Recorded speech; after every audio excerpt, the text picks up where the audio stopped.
I do want to note that the Lieutenant Governor wanted to be here. The Lieutenant Governor is in Harris County at a different law enforcement event, and that he either has or will be signing the pledge. At the same time, all of us will be signing the pledge and strongly supports what we will be talking about here shortly.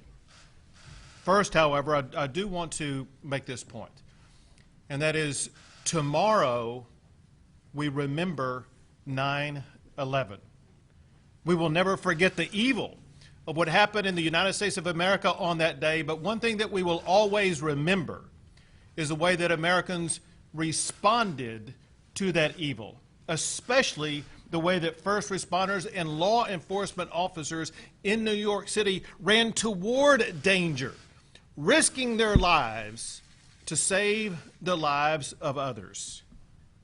That is what law enforcement officers do every day.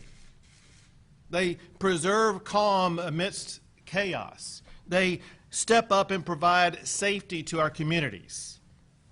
So it is particularly offensive that some cities are disrespecting and even defunding our law enforcement agencies in communities across the state. Cities must prioritize public safety. The last thing they should do is to defund law enforcement. And yet, that is exactly what the City of Austin has done, and is what the Dallas County City Council voted to do in announcing its own defunding scheme last night. Other cities in Texas may be considering the same thing. We have seen the consequences of defunding and dismantling law enforcement in communities across the entire country. We've seen it in New York, in Chicago, in Portland, in Seattle, and other communities. And it is unacceptable to see the chaos that has been stoked in these communities by the local government's efforts to defund and dismantle law enforcement. It puts residents in danger and invites crimes into communities, and we cannot allow this to happen in Texas. To discourage cities from defunding law enforcement, we announced a legislative proposal last month that would defund cities that defund law enforcement agencies. Today, we are announcing an additional legislative proposal that will make it even more difficult for cities to defund law enforcement. The proposal goes like this. Cities that defund their police departments will forever lose their annexation powers, and any areas and any residents that have ever been annexed by that city in the past will have the power to vote to disannex them from the city. Combined together, all of these proposals will make it basically financially impossible to defund law enforcement, and it should leave Austin with no choice but to restore the cuts that they've already made to law enforcement. Now, part of our job as elected officials in Texas is to ensure the safety and security of all Texans. We will not allow that core function to be undermined by cities that defund and dismantle the law enforcement agencies that have a sworn duty to serve and to protect their communities. But we cannot do this alone. We need all Texans and all candidates for public office to join in this cause to keep Texas safe. That is why all of us here today, whether we are elected officials, whether it is law enforcement officers or their spouses, that's why we are signing the Texas Back the Blue Pledge. By signing this pledge, we are united in our efforts to stop cities from defunding their police. Our law enforcement officers have our backs every single day.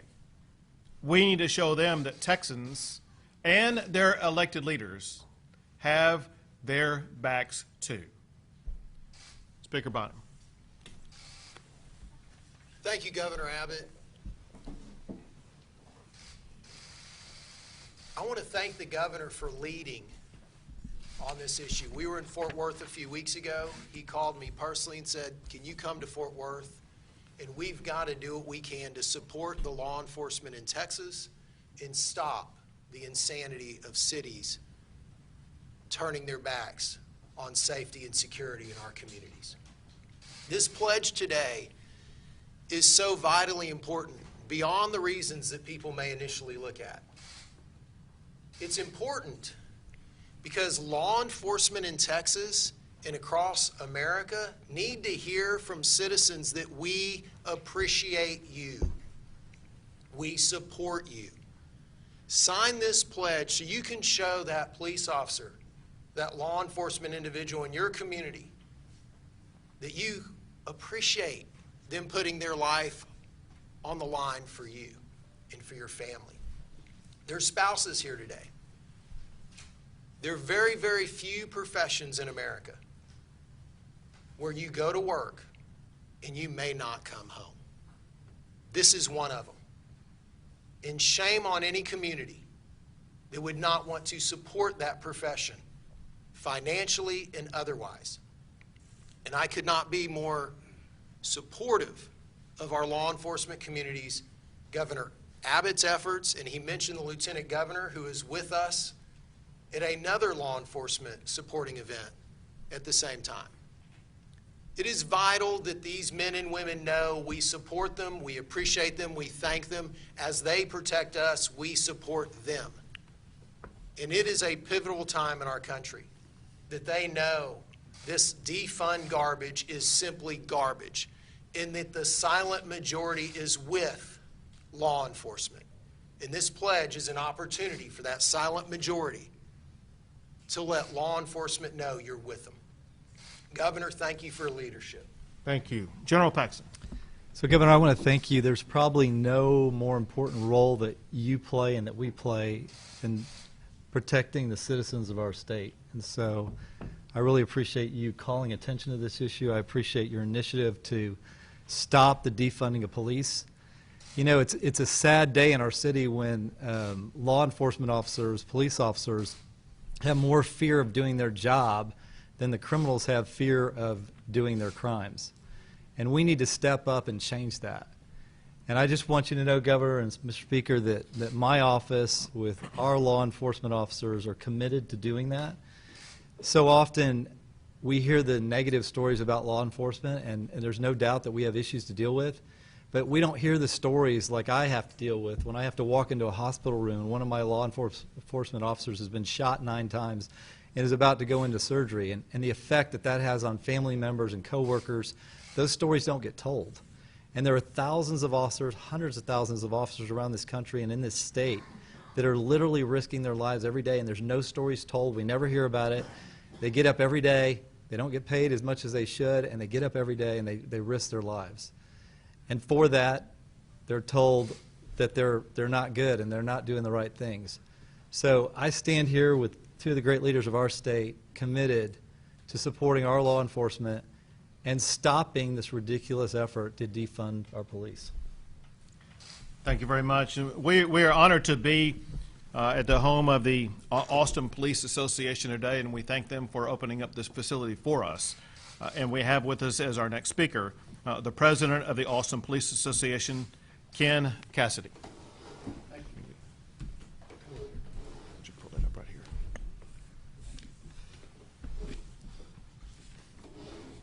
I especially want to thank the 3 gentlemen in front today, Speaker Bonin, Attorney General Paxton, and I can't tell you how much we appreciate you, Governor.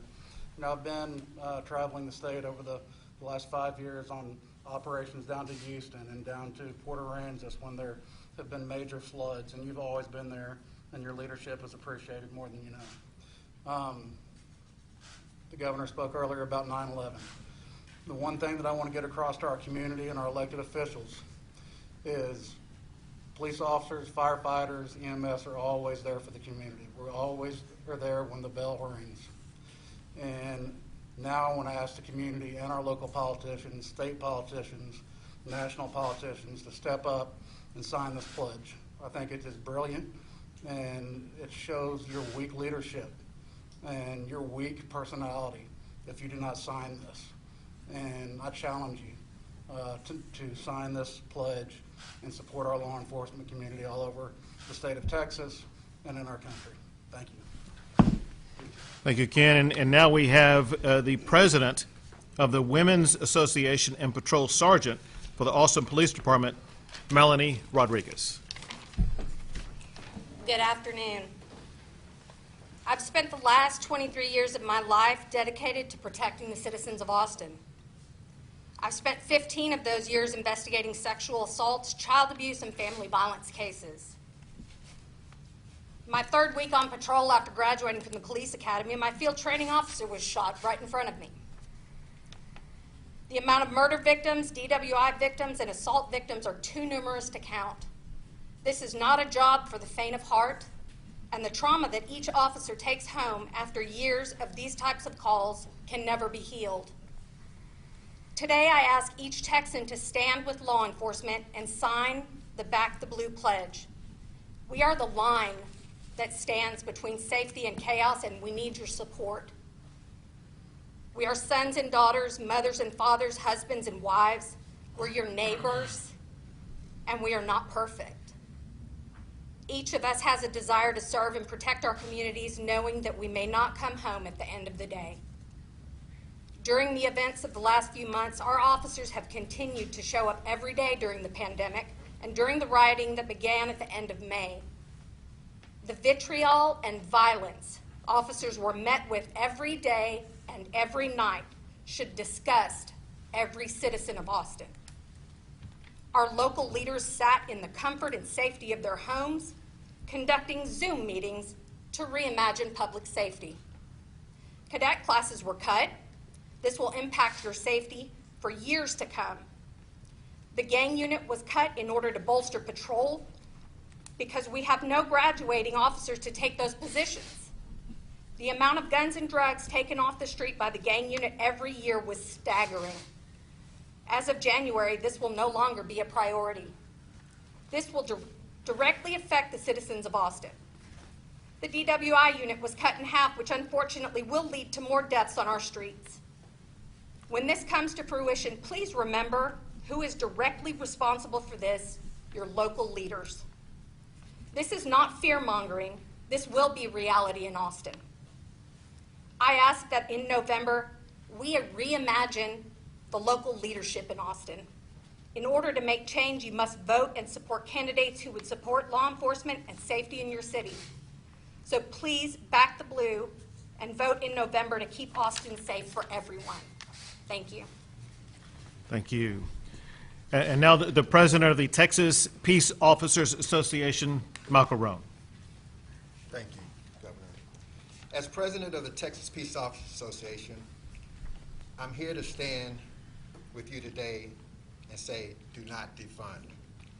However, I live in a community that has suffered from shootings and beatings of racist officers or suffered from violent crimes in red-line neighborhoods. I live in a community that sees excessive force used by bad police officers and police officers killing black people as a problem in the community. As a representative of TPOA, we're demanding police transparency and accountability, and to an end to police racism and brutality. As well, we seek to increase the number of officers to help change the culture and perception of the Austin Police Department. This can only be done with an investment in policing change, training and education systems, and increased hiring officers. Officers that contribute to the cultural change that the department needs to earn the respect of the community. As per TPOA members, we prioritize public safety, value human thriving, and desire police solutions.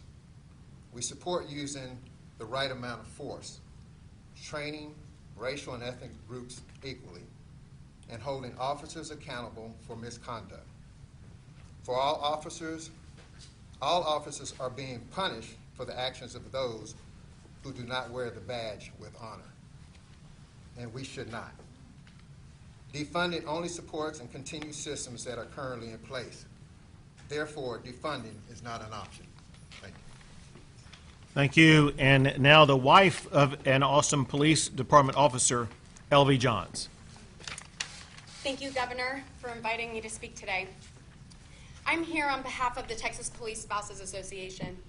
I'm the wife of a police officer who, like others, courageously serves his community. We the people have allowed the vocal minority to shape the world for the majority for far too long. The current cancel culture against our police officers with defunding of departments comes at a high cost to us all, a human cost. Our officers all across the state are being used as pawns in a destructive political game. There's no logic to the defunding decisions that has sent a wave across the nation. The mayor and council want you to believe that they have not defunded the police, but rather reallocated funds. However, this is just smoke and mirrors. It's designed to hide the truth.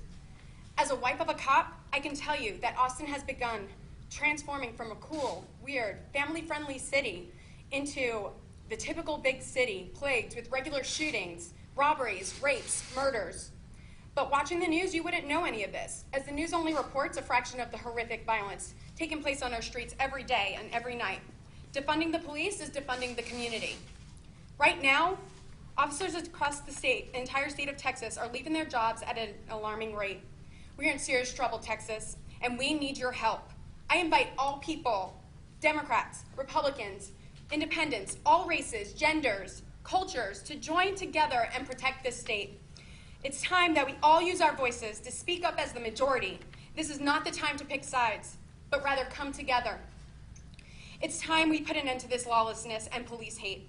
I ask and challenge you, the public, our politicians of the great state of Texas, to take the pledge. Let the voice be heard and make a difference. This is your chance to take a stand.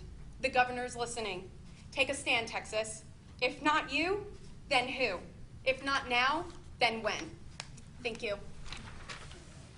Thank you. We will take some questions. However, first, we're going to sign the pledge.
Will Dupree once again here in the KXAN Live studio. You're watching the people in attendance for this announcement sign a large placard for the Back the Blue pledge that Governor Greg Abbott has created that is taking a stand against opposing any kind of efforts to cut money away from police departments or law enforcement here in the state.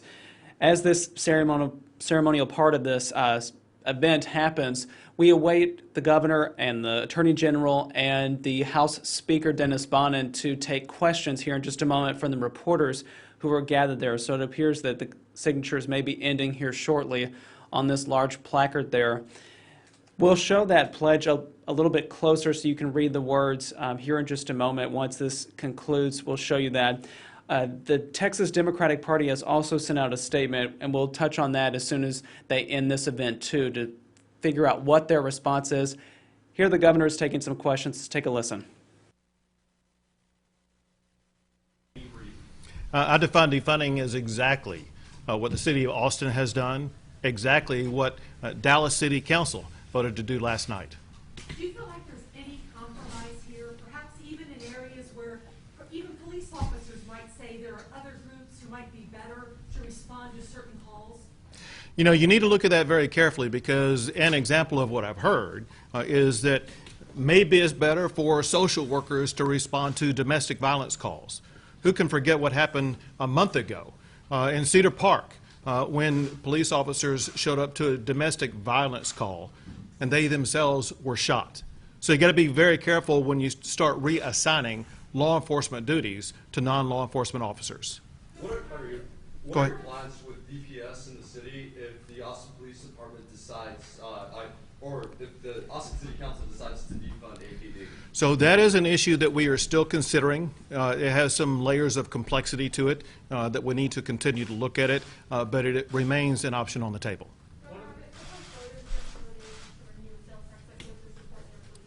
Would you mind starting over, please? Yeah, Fort Worth voters just voted to renew a sales tax that helps fund their police department, but in similar cities, if voters turned down a measure that would take away funding from the police, would that also fall under this definition of defunding police then? Well, again, the goal first is to make sure that cities don't take votes or action to defund law enforcement. There are strategies to do that within their own budgeting process and or adding additional revenue to get it done. One thing that we have found consistently is citizens will support providing funding for law enforcement. Citizens are frustrated, however, with providing funding for issues they consider to be irresponsible. I'll give you an easy example, and that is, as we speak here today, trying to ask the City of Austin to provide more funding for their law enforcement. The City of Austin has devoted $500,000 to lobby the legislature so the legislature will not support the cause that we're supporting today. That's irresponsible. That is kind of spending is exactly what taxpayers are frustrated about. So voters voted to take away funding without also counting the funding in the city? I have yet ever to see voters vote to remove funding. So that's a hypothetical that has never existed. Governor, what would be the threshold, though? Because with ambiguity, it's hard to define what. Well, you're exactly right. And so there are some ambiguities, and that's what a session is about. When we get all 150 House members, all 31 senators together, they're going to be able to go through all those nuanced details. Well, two more questions. For all the people watching, some may be families of victims from either being injured by police or killed by police. What do you say to them? One thing that I strongly support, and that is better training for law enforcement officers, better hiring policies, better equipment for law enforcement officers. Are all law enforcement officers perfect? Absolutely not. We want to hire better officers. We want to train them better. Those things do require more funding, though. Last question.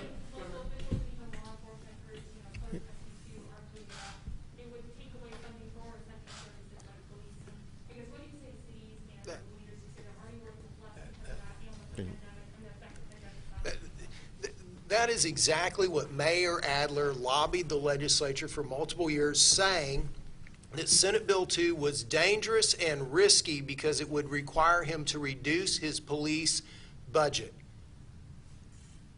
Senate Bill 2 doesn't reduce your budget. It doesn't allow it to go up higher. But he found it risky and dangerous for years. But now he's defunding his police department at a tune exponentially greater than the lost additional revenues Senate Bill 2 would have ever had an impact on their city for. They're hypocrites, plain and simple. They're sitting around and using law enforcement as a political tool when it serves them best. When it serves them to hide from property tax reform and transparency to the voter, they use law enforcement. When it serves them to serve the socialist agenda that they want to play to, they use law enforcement. Don't buy it. Last question. What do you Last say to question. Mayor? No, Because- One of the things that Austin has decided to do with their funding proposal is to take internal affairs and take control of it, as opposed to leaving it under police. If a city decides to take that oversight role into their own hands, is that defunding? That's an issue that the legislature can decide. Thank you all. We gotta go. Appreciate it.